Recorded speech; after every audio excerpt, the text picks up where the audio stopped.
Le Maroc est un cas à part. C'est l'une des monarchies les plus vieilles du monde, plus ancienne que la britannique. Le roi régnant n'est pas issu d'un coup d'État. Les Marocains disent qu'on est mieux chez eux que dans les autres pays arabes.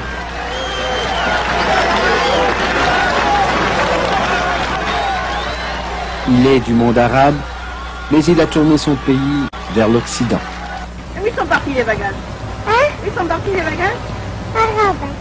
Hassan II, c'est une enfance marquée au fer d'une éducation à la française. C'est aussi une enfance passée sous le protectorat français. Désigné prince héritier, il n'a pas encore 20 ans lorsqu'il va en France demander l'indépendance. C'est considéré qu'à la base de tout système diplomatique qui pourra unir le Maroc et la France, il doit préexister comme une condition sine qua non une interdépendance de cœur. C'est celle-là qui conditionnera toutes les autres. En 1956, le Maroc obtient son indépendance. Le peuple voue une affection sincère au roi Mohamed V. Le prince Moulay Hassan sera le complice et l'homme de confiance du roi. « 1961, Mohamed V meurt. Désemparé, il dira plus tard qu'il a dû à la fois enterrer un père et un prince héritier qui ne pensait jamais accéder au trône. C'est un père que j'adorais parce que nous étions devenus, avec tout le respect que l'on doit à son père et à son roi, nous étions devenus comme de très grands amis. Et au fur et à mesure que l'âge, que le temps passait, la différence d'âge qui était de 20 ans diminuait naturellement. Et c'était pour moi un cataclysme. Il a fallu que je puise dans l'amour de mon pays, amour qu'il a su m'inculquer toutes les forces pour essayer de lui succéder. Dès son accès au trône, Hassan II commence à surprendre. Contrairement aux autres pays du tiers-monde, il instaure le multipartisme. Eux misent sur l'industrialisation rapide, lui donne la priorité au développement de l'agriculture. Eux optent pour l'économie planifiée, lui pour l'économie de marché. Et puis, alors que le tiers-monde penche vers Moscou, lui tourne le Maroc vers l'Occident, tout en restant un membre actif de la Ligue arabe. Rappelons-nous l'époque. Pourquoi avez-vous fait des choix complètement à l'opposé des courants de l'époque? D'abord parce que j'estime qu'il y a dans ces choix un minimum de culture. J'ai eu la grande chance d'avoir une double culture aussi solide d'un côté que d'un autre. Et grâce à Dieu, c'est cette double culture aussi solide, bipolaire, mais aussi solide, dans les deux pôles, qui m'a mis à l'abri. Parce que ceux qui ont choisi n'étaient pas des incultes, je ne dis pas. Non mais, c'est un des éléments. Et ça vous a suivi, ça suit le Maroc encore aujourd'hui, ces deux tendances, oui. L'arabisme. Je voudrais revenir à ça plus tard, mais donc vous avez fait ces choix importants, vous avez mis... Au début, ce n'était pas des choix. Car je n'avais pas de référence à l'époque, je n'avais pas de référence de pays ayant échoué parce qu'il avait choisi le dirigisme. Nous étions au début. C'était pas un choix en réalité. C'était une sorte d'instinct migrateur qui faisait que j'avais répulsion pour certaines idées et attirance pour certaines autres.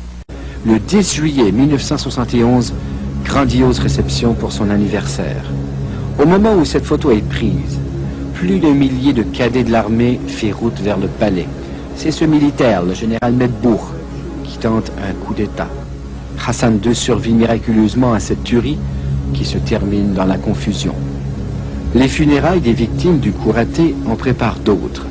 Encore un militaire, le général Oufkir, ministre de la Défense, proche collaborateur de Hassan II, qui mènera lui aussi un autre coup d'État. Un an plus tard, la chasse marocaine, sous les ordres d'Oufkir, tentera d'abattre en vol l'avion du roi qui est de retour d'un voyage en France. Ici aussi, il survit par miracle.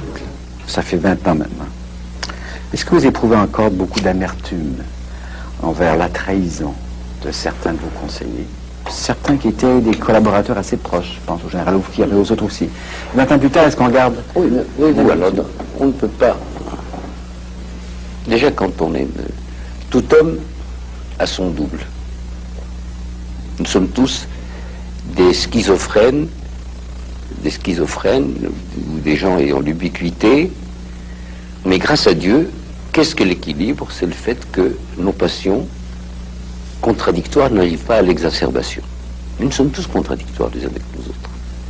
Autrement, on s'ennuierait au fond de nous-mêmes. Oui. Alors, il y a l'homme qui a souffert de l'ingratitude. Mais il y a le roi du Maroc qui s'est dit, bon, nous avons essuyé 2 cyclones effroyables, 2 tornades, l'une après l'autre en moins d'1 an. Beaucoup de choses étaient un peu par terre, mais tout était propre. La pluie lave. Tous les mauvais arbres ont été enlevés. C'est comme si Dieu voulait faire la toilette de ce pays. Comme si Dieu voulait que nous repartions sur un nouveau pied, avec une nouvelle analyse, avec une nouvelle prospective et une nouvelle introspective. Introspective, vous êtes-vous dit, qu'est-ce que j'ai fait de mal ou qu'est-ce que je devrais faire? Qui ne le ferait pas. Oui. Qui ne le ferait pas. Vous avez changé beaucoup de choses. Vous savez, je n'ai pas décidé de changer beaucoup de choses. Je me suis dit que dans mon cheminement, j'ai laissé mon instinct me faire changer un certain nombre de choses. Mais je n'ai pas prétendu changer la nature humaine, car il y a eu des ingrats, il y a des ingrats, et il y aura toujours des ingrats. J'estime que les meilleures démocraties sont celles qui se mettent à l'abri, tout en étant dans le multipartisme, qui se mettent à l'abri d'un pluralisme échevelé. Un bon bipartisme.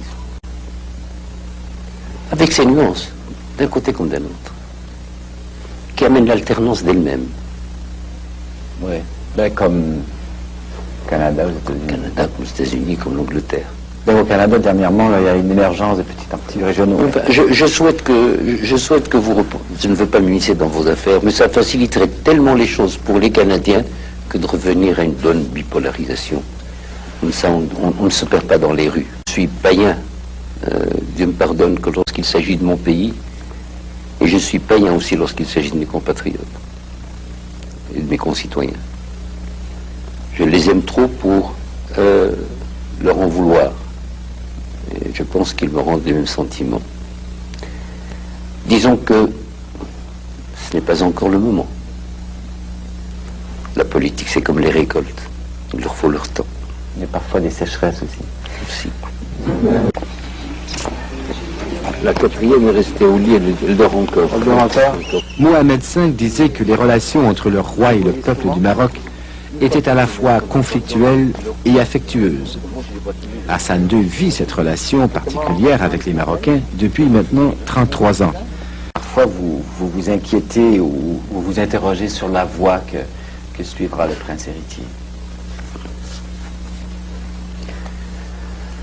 Vous savez, il y a plusieurs écoles dans ce domaine, mais lorsqu'il s'agit d'un père, il n'y a qu'une seule école.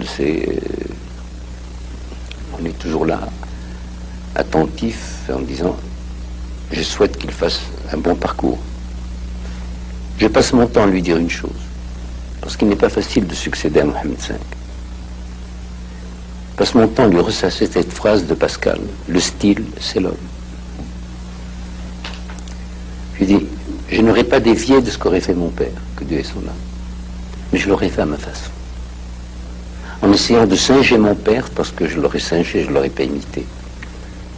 Il avait son style à lui. J'aurais certainement tout raté, je m'excuse du terme. Ce qui est important, c'est le but, la façon éducative et vertueuse.